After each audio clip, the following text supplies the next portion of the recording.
आज हम नया टॉपिक लेके चलेंगे जो क्लास 9 का चैप्टर है। फर्स्ट चैप्टर ये किसका चैप्टर है? तो एसएसटी के हिस्ट्री का चैप्टर है जिसका नाम है फ्रेंच रेवोल्यूशन।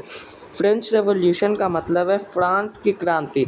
यह क्रांति, अगर इसका नाम फ्रांस की क्रांति है तो ज़रूर यह कहाँ हुआ होगा? फ्रांस में हुआ होगा।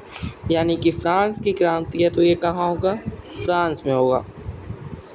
तो ये कब हुआ ये रिमेंबर रखिएगा। ये सुबह का था 14 जुलाई 1789 का वह दिन था जब सिटी ऑफ पेरिस का शहर जो था वह बहुत ही अलार्म हो गया। मतलब उसमें बहुत ही क्या था, टेंस्ड माहौल था, बहुत ही टेंशन वहाँ पर चल रहा था।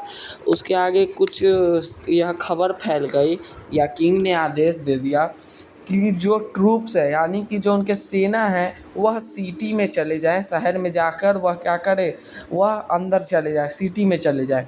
र्यूमर्स या हल्ला फैल गया, र्यूमर्स स्प्रेड कि र्यूमर्स यानी कि अफवाह फैल गई कि जो ये सभी जो सैनिक हैं ये सब मतलब क्या करेंगे, इनके ऊपर गोलीबारी करेंगे, मतलब इनको मार डालेंगे, ओपन फायर करेंगे यानी कि खुली गोली चलाएंगे, बहुत सारे गोली चलाएंगे। इसके कारण सिटीजन्स जो वहाँ के जो सिटीजन्स थे, सिटीजन्स यानी कि जो नागरिक थे वह क्या हो गए, बहुत ही डर गए। तो इसके आगे कुछ लगभग 7,000 जो मेन थे, वह 7,000 मेन और वोमेन जो थे वह हॉल के सामने जाकर खड़े होकर उन्होंने यह निश्चय कर लिया कि वह एक पीपल्स का मिलिटा यानी कि वह पीपल्स मिलकर एक आर्मी का गठन करेंगे, खुद वह लड़ेंगे अपने लिए। उन्होंने बहुत अधिक संख्या में जो सरकारी कार्यकालय थे उन सबको तोड़ डाला और अब फाइनली और कुछ पीपल के ग्रुप जो थे, 100 पीपल के ग्रुप जो थे वह ईस्टर्न पार्ट ऑफ सिटी यानी कि शहर के ईस्टर्न, यानी कि इस प्रकार से जब मैप पर आप देखिएगा तो ईस्ट इस तरफ आएगा, तो उन्होंने ईस्ट की तरफ लगभग 100 लोगों का ग्रुप जो है वह ईस्टर्न तरफ क्या हो गया, चल दिया। उसके बाद आगे बस्ताइल का किला कहाँ था?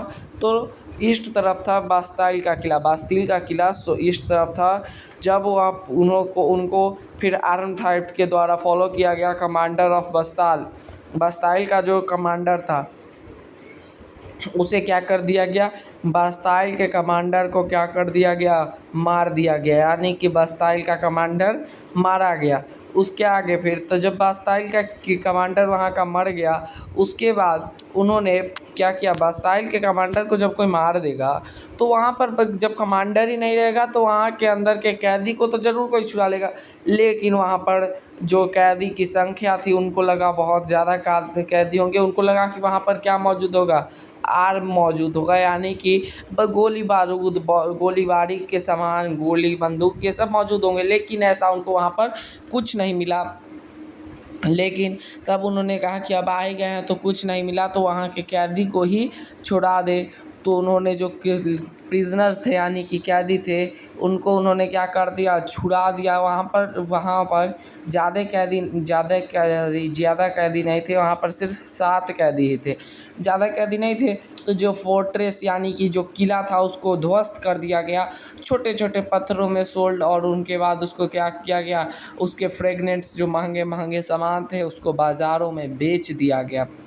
अब बाज़ार में बेचने के बाद जब मार्केट्स के में सभी चीज़ बिक गया, सोवेनियर उन्होंने इसकी डिमांड की, इसके डिस्ट्रक्शन के सामानों की उन्होंने क्या किया, डिमांड किया। अब दिन बढ़ते चला गया, बहुत सारे रायोटिंग हुए, बहुत पेरिस और कंट्री साइड में बहुत सारे लोग जो है विरोध करने लगे। ब्रेड का दाम वहाँ पर क्या कर दिया गया, ब्रेड का दाम जो था वहाँ पर बढ़ा दिया गया। ब्रेड यानी कि पाव रोटी। वहाँ पर क्या, जो वहाँ की रानी थी एलिज़ाबेथ या जो भी उस समय की रानी, तो उसको ये समझ नहीं आता था, अमीर है तो थोड़ा है कि होगा ही, तो उसको कहा ब्रेड का दाम बढ़ गया इसलिए लोग कर रहे हैं। तो कहते ब्रेड का दाम बढ़ गया ना, रोटी खा ले। तो उस समय वो रोटी को समझते नहीं थे कि रोटी और ब्रेड एक ही बात है। लेकिन इसके कारण पाव रोटी का दाम बढ़ गया। उन्होंने कहा, तो कहती थी ब्रेड खा लो यार। तो मतलब ब्रेड और पाव रोटी जैसे कि आप जानती है क्या होते हैं, सेम होते हैं। तो अमीर लोगों के कुछ अलग ही चर्चे होते। तो इसके आगे जैसे जैसे दिन बढ़ते चला गया, बहुत सारे लोग विरोध करते कर चले गए। जो रोजी रोटी पर थे उनको उनको विरोध तो करना ही पड़ता था, क्योंकि रोजी रोटी पर वो एक तो काम करते हैं। उसके बाद उनको अगर ब्रेड का दाम बढ़ जाए, अगर आपके घर में कोई अगर मतलब दिहाड़ी रोज़ के 300 या 400, 300 से 400, अगर आप उनकी दिहाड़ी नहीं बढ़ाइएगा और धीरे धीरे सामान मांगे करते चले, वो प्रोटेस्ट करेंगे। ऑब्वियस सी बात है, वो प्रोटेस्ट करेंगे। इसके आगे तो हुआ ऐसे ही बढ़ते चला गया। तो फ्रांस इसके लिए कोई एंटीसिपेट नहीं किया, इसका कोई उन्होंने क्या नहीं किया, उपाय नहीं निकाला। अब इसके बाद हमारा नेक्स्ट टॉपिक है फ्रेंच सोसाइटी ड्यूरिंग 18वीं सेंचुरी। 18वीं शताब्दी के दौरान जो फ्रेंच का सोसाइटी था वह कैसा था, इसके या फ्रेंच का सोसाइटी यानी कि फ्रेंच उस समय में कैसा था। 1774 की बात है। लुइस 16 जो था वह राजगद्दी पर बैठा। कब बैठा? 1774 की बात है। और वह किस खानदान का वंशज था? तो बॉर्बन फैमिली का। किसका? तो बॉर्बन फैमिली का वह क्या था? वंशज था। उसने राजगद्दी को अपनाया। वह 20 साल का ही था जब उसने कहाँ की रानी? तो मैरीज एंटोनिटी से उन्होंने, प्रिंसेस मैरीज एंटोनिटी से उसने क्या कर लिया? शादी कर लिया। और जैसे ही उन्होंने शादी कर लिया तो उन्होंने पाया इस एक्सेशन पर, जब वह राजगद्दी पर बैठे तो उन्हें पाया कि वहाँ पर तो जो ट्रेजरी थी यानी कि सरकारी खजाना था वो तो ख़त्म ही था। बहुत साल तक जो वह वार जो था वह चला, जिसके कारण फाइनेंशियल रिसोर्स जो थे फ्रांस के वह ख़त्म हो गए। अब इसके कारण कॉस्ट लगता था। किसी भी कोई भी देश झगड़ा जल्दी करना नहीं चाहता है, क्योंकि झगड़ा करने से, झगड़ा और इलेक्शन, वार और इलेक्शन, ये करने से बहुत ही ज़्यादा खर्चा आता है।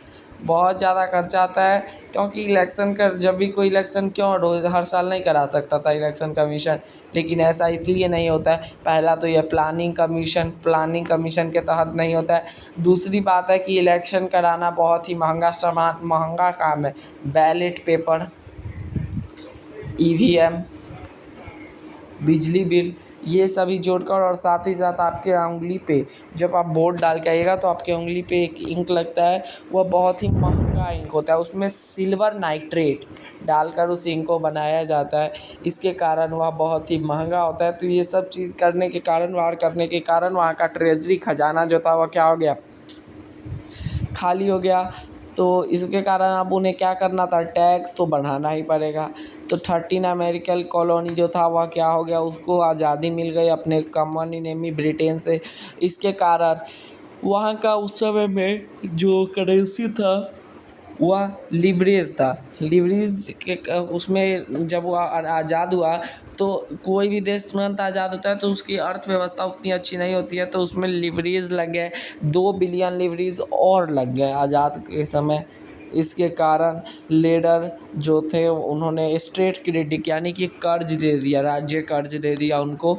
इसके बाद अब उन्होंने कर्ज तो दे दिया।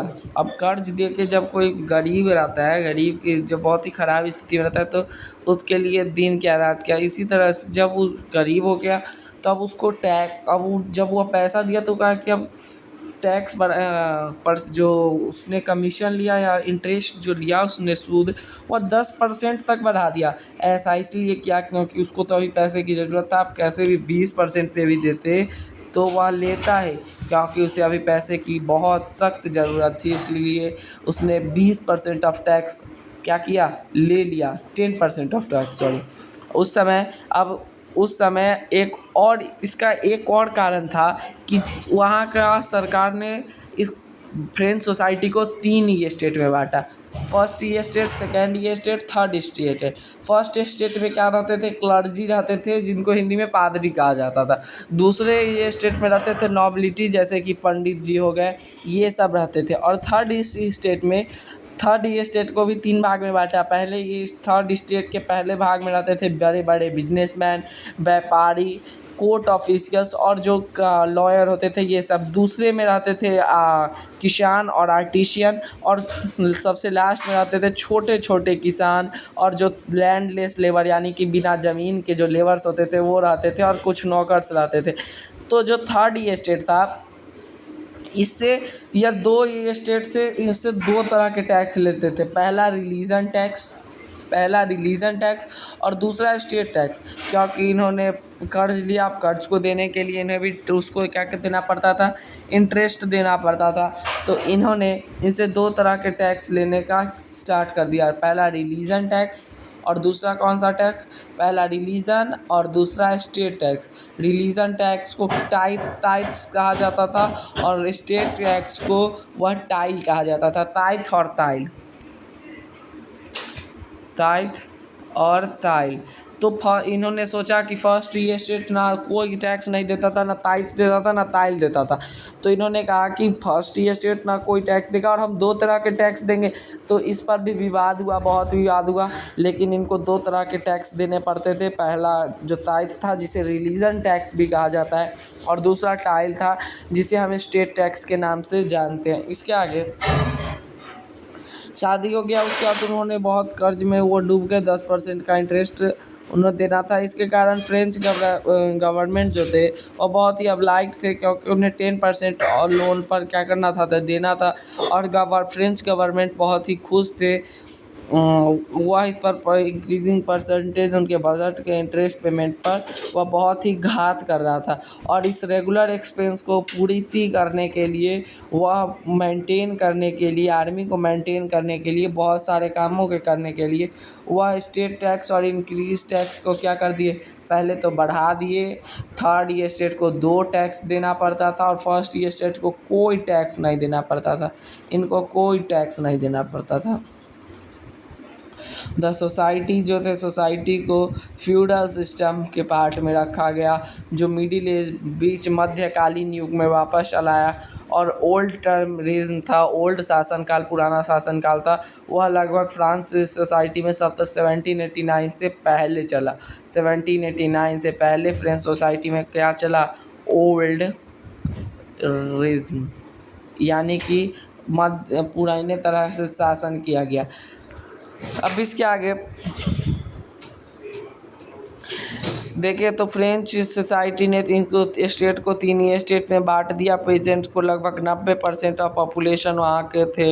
हाउएवर सिर्फ छोटे नंबर में लैंड उनके पास होता था, जिसको वह क्या करते थे, कल्टीवेट करते थे, जोतते थे। उसके बाद उसके बाद जब लगभग 60% ऑफ लैंड नोबल्स के, जबकि 60% ऑफ लैंड नोबल्स के द्वारा क्या किया जाता था, ओन किया जाता था। वह उसको क्या करते थे, ओन करते थे। उनका वह था, जो चर्च के मेंबर थे, नोबल्स थे, ये सब इनके रिचर मेंबर ऑफ सोसाइटी के पास यह था। इसके आगे और इनके मोस्ट इम्पॉर्टेंट एग्जाम्पशन जो था वो टैक्स, स्टेट टैक्स देना था स्टेट को। उसके बाद जो नोबल्स थे वह फ्यूडल प्रिविलेज, कुछ उनको जन्म सिद्ध अधिकार मिला, जैसे कि उन्हें टैक्स नहीं, उनके दादा दादी जो थे, पहले के एंसेस्टर जो थे कई, उन सबको टैक्स नहीं देना पड़ता था, तो इनको भी टैक्स नहीं देना पड़ा।